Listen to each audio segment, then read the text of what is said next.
আসসালামু আলাইকুম।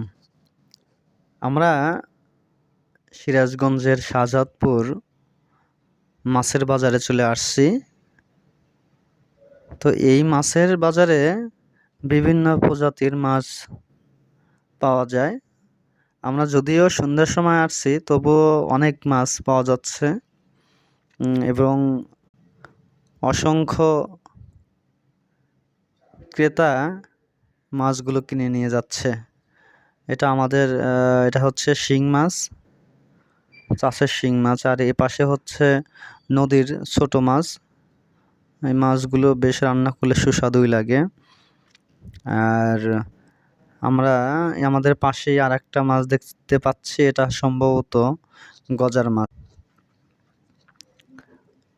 আর পাশেই আর একটা মাছ, চিতল মাছ। দাম বেশ ভালো যাচ্ছে, প্রায় 1000 টাকা কেজি যাচ্ছে মাছগুলো।